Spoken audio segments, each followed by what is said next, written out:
하나님의 음성을 듣는 법. 오늘은 챕터 9이죠. 하나님의 음성을 듣는데 방해가 되는 것들. 아홉 번째 시간을 함께 하도록 하겠습니다. 먼저 기도하겠습니다. 은혜로우신 하나님, 오늘도 하나님의 음성에 귀 기울입니다. 살아계신 주의 말씀이 우리 심령 가운데 임하게 하시고 또 그 뜻에 맞추어 우리의 발걸음을 이어나갈 수 있도록 도와주옵소서. 이 시간 깨닫는 영을 주시고 하나님의 놀라운 은혜와 그 일하심을 배울 수 있도록 우리의 눈을 열어 주옵소서. 예수 그리스도의 이름으로 기도드리옵나이다. 아멘. 자, 어느덧 아홉 번째 시간이 되었죠. 하나님의 음성을 듣는데 방해가 되는 것들입니다. 지난 과정들을 통해서 우리는 하나님은 지금도 살아계셔서 과거 성경 속 인물들에게 그러하셨듯이 오늘날의 우리들에게도 음성을 들려주시기를 원하신다라는 것을 알게 되었습니다. 우리들 역시 하나님의 음성 듣기를 간절히 원한다는 것 또한 분명한 사실이지요. 그러나 실상은 어떠합니까? 하나님의 음성이 분명하게 아주 똑똑히 잘 들려지고 있습니까?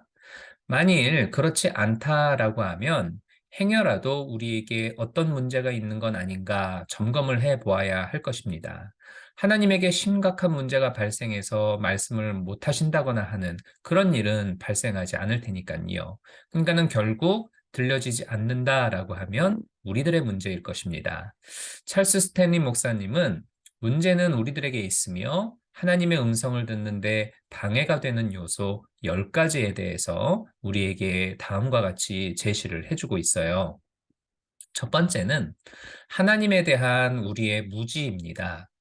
어디론가 여행을 떠나고자 할 때에 그 지역의 특색이라든가 역사적인 사건들에 대해 미리 공부를 해두고 방문하면 눈에 보여지는 것이 훨씬 더 많은 법이지요. 또는 유명 지역들 혹은 맛집 같은 것들을 미리 검색해서 알아보고 찾아가면 여행은 훨씬 풍요로워지겠죠. 마찬가지입니다. 우리가 하나님에 대한 지식이 많으면 많을수록 하나님께서 들려주시는 음성에 훨씬 더 민감히 반응할 수가 있습니다. 하나님이 어떠한 분이신가, 이러한 이해도가 높으면 높을수록 하나님의 뜻이 보다 더 선명히 느껴질 수가 있다는 것이죠.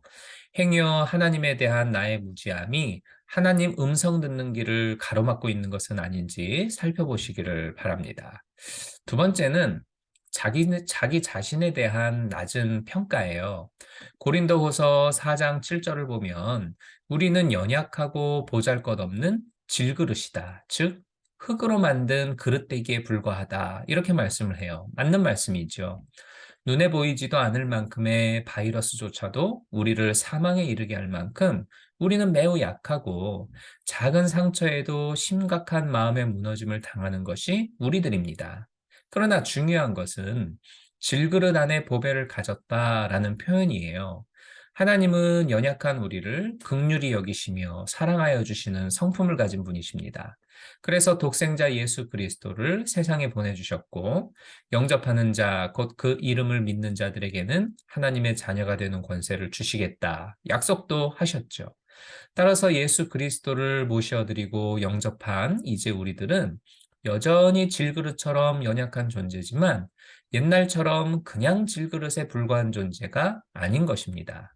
이 보배, 즉 예수 그리스도를 소유함으로써 하나님의 백성, 하나님의 자녀가 된 질그릇인 것이죠. 우리는 더 이상 스스로를 초라하거나 볼품없는 존재로 여길 필요가 없어요. 하나님의 독생자와 맞바꿔서 나를 살리시고 자녀요 백성 되게 할 만큼 하나님이 고귀하게 대해 주시는 게 바로 나이기 때문입니다. 세 번째는 잘못된 죄의식이 하나님의 음성을 듣는데 방해 요소가 돼요. 하나님 앞에서 회개하고 돌이켜야 할 부분으로서의 죄라고 하는 것은 우리가 마땅히 통회하고 자복하면서 분명히 짚고 넘어가야 됩니다. 하지만 사탄이 우리에게 심어주는 거짓된 죄의식이라고 한다면 그 죄 짐에 억눌려 있을 필요가 없어요. 사탄이 주로 심어주는 거짓된 죄의식이라고 하는 것은 야, 너같이 똑바로 못 사는 녀석을 하나님이 여전히 사랑할 것 같아? 지금 네 꼴을 봐봐. 하나님은 널 버린 거야. 이런 것과 같이 우리의 행위나 어떤 삶의 결과물을 가지고 들이대면서 하나님과 우리 사이를 갈라놓는 걸 말해요. 시편 103편 12절부터 14절 말씀을 통해서 하나님은 말씀하시기를 회개하고 돌이켰다면 용서하시고 더는 기억치도 아니하시겠다. 이렇게 약속하셨어요. 그러니 더 이상 계속된 죄 의식을 가지고 무거운 마음으로 살아갈 이유가 없는 것인데 이 사탄은 하나님께 가까이 다가가고 싶어 하는 우리의 마음을 잘못된 죄 의식, 계속된 그 죄 의식으로 억누르면서 회방을 하는 것입니다. 네 번째는 세상에서의 여러 많은 분주함들이 우리를 하나님의 음성으로부터 가로막아요. 바쁘게 돌아가는 세상에서 각종 업무들에 시달려 살아가다 보니까 그 거대한 세파에 휩쓸린 채 마음의 여유를 잃어버릴 때가 많죠. 그러다 보니 하나님의 음성을 기대하기조차 어려워집니다. 하지만 그럼에도 불구하고 우리가 분명히 기억해야 할 것은 바쁜 세상 업무 속에도 하나님이 나와 함께 하신다라는 것이고 또 세상 온갖 소음 속에서도 하나님은 여전히 나에게 말씀하고 계시다라는 사실이에요. 따라서 혼잡스럽고 어수선함 속에 노출된 채 살아간다 할지라도 우리의 영적인 안테나만큼은 바짝 올려놓고 주님의 음성을 듣고자 힘을 기울여야 하겠습니다. 다섯 번째는 불신앙이 하나님의 음성을 듣는데 방해 요소가 돼요. 최첨단 과학 시대에 우리가 살고 있는데 하나님의 음성이 뭐가 어쩌고 저쩌다고 야 세상에 그딴 게 어딨어 라고 하는 이런 불신앙이라든가 아니면 하나님은 고차원적인 분이시기 때문에 뭐 나의 건강이나 재정이나 뭐 이런 세상사의 일에는 하나님은 관심 없어. 기독교는 영적인 문제만 다루지 현실적인 일에는 무관심해. 이런 그릇된 관점들을 가질 수가 있어요. 혹은 성경에 등장하는 위대한 인물들에게나 아니면 뭐 목회자나 선교사와 같이 전적으로 헌신된 이들에게만 하나님이 말씀하시지 나같이 평범한 사람에게는 하나님이 말씀하시지 않아. 이런 잘못된 오해를 가지기가 쉬운데 이런 불신앙과 오해들이 하나님의 음성을 듣는 데에 방해 요소가 돼요. 하나님은 오늘도 살아계셔서 지금도 말씀하시기를 원하십니다. 말씀의 주제는 정말 다양해서 우리의 영적인 부분뿐만 아니라 세상 살아가는 데 필요로 하는 우리의 모든 것에 대해서 하나님은 이야기하고 싶어 하시고 특정 인물과만이 아니라 예수를 믿는 모든 이들과 일대일로의 만남을 갖기를 원하는 하나님이십니다. 여섯 번째는 하나님에 대한 분노가 우리를 하나님의 음성 듣지 못하도록 만들어요. 이게 무슨 말이냐면 상대방에 대한 화난 부분이 있거나 불편한 마음을 가지게 되면 그에게 다가가는 것이 꺼려지죠. 이건 물론이거니와 대화를 하더라도 열린 마음을 가지고 온전히 귀 기울이기가 힘듭니다. 하나님에 대해서도 마찬가지인데요. 간혹 우리의 소망대로 이루어지지 않았다거나 오히려 상황이 악화돼서 삶이 피폐해지는 경우들이 발생합니다. 이러할 때에 우리에게 쉽게 주어지는 마음이 바로 하나님을 향한 원망과 분노라고 하는 마음이죠. 이스라엘 백성들이 출애굽해서 광야로 나아갔을 때 그들은 하나님의 인도하심을 받아 우리가 왔는데 어째서 물도 없고 먹을 것도 변변찮은 거냐? 이 나쁜 상황은 대체 뭐냐? 하면서 하나님을 원망하고 비난했던 것을 보면은 우리가 알 수가 있어요. 그런데 이러한 하나님을 향한 악감정은 사람과의 관계에서와 마찬가지로 하나님과의 대화를 가로막는 방해 요소가 됩니다. 만일 우리가 이러한 때를 만난다라고 하면 최대한 마음을 가라앉히고 입을 닫은 후 잠잠히 있도록 애쓰는 게 필요합니다.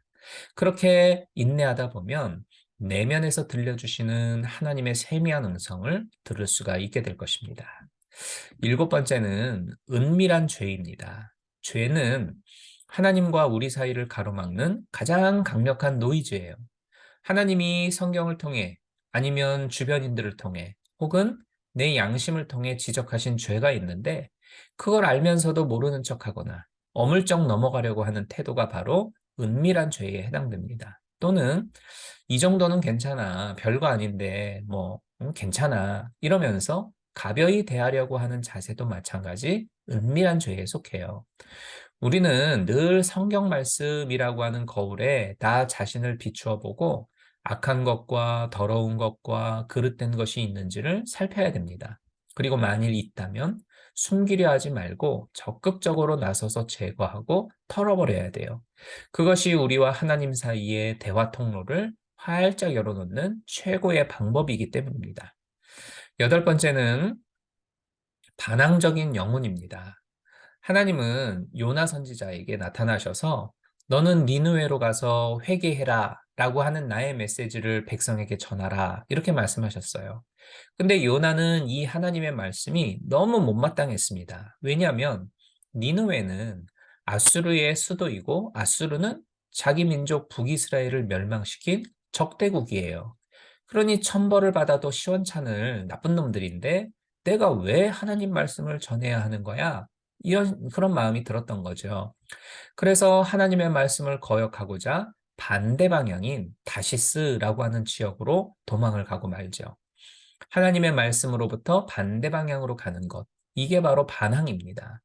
반대로 뛰면 뛸수록 당연히 상대의 음성으로부터는 멀어질 수밖에 없는 거 아니겠습니까? 잘 들으려면 가까이 다가가야 됩니다. 곧 하나님의 말씀에 반항이 아니라 순종할 때에 주님의 음성은 더 또렷이 잘 들려지게 되는 것입니다.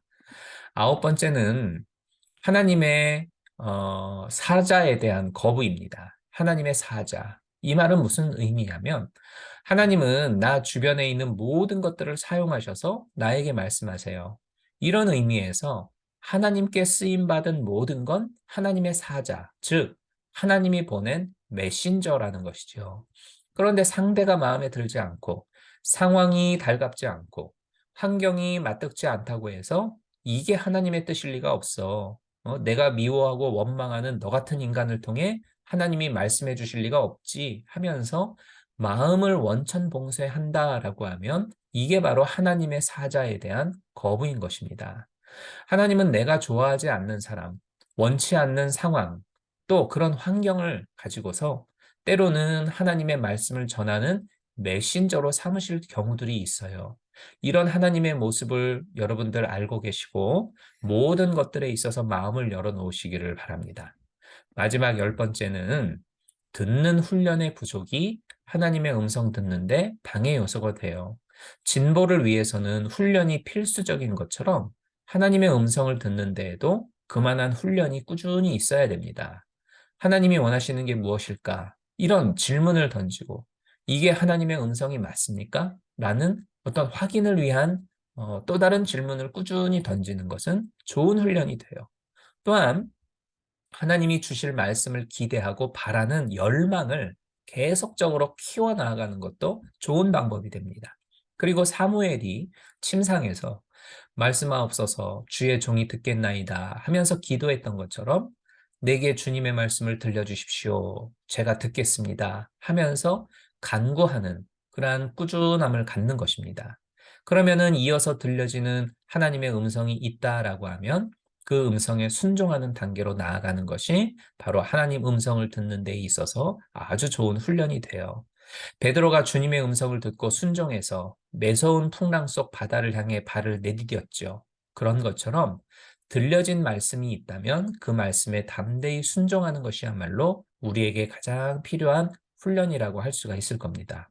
아무쪼록 우리와 하나님 사이를 가로막는 모든 노이즈 거리들을 하나씩 하나씩 제거해내고 마침내 하나님으로부터 오는 모든 음성들을 명확히 구분하여 드러낼 수 있기를 주님의 이름으로 축원합니다. 기도하겠습니다. 하나님, 우리와 하나님 사이에서의 관계를 가로막고 있는 노이즈들이 있다고 한다면 하나하나를 찾아내어 제거하게 하시고 온전히 하나님의 음성을 바르게 들을 수 있도록 역사하옵소서. 예수 그리스도의 이름으로 기도드리옵나이다. 아멘. 자, 다음 시간에는 챕터 10, 열 번째 시간이죠. 듣는 것과 순종하는 것이라고 하는 주제로 다시 찾아뵙도록 하겠습니다. 오늘도 좋은 하루 되세요. 샬롬.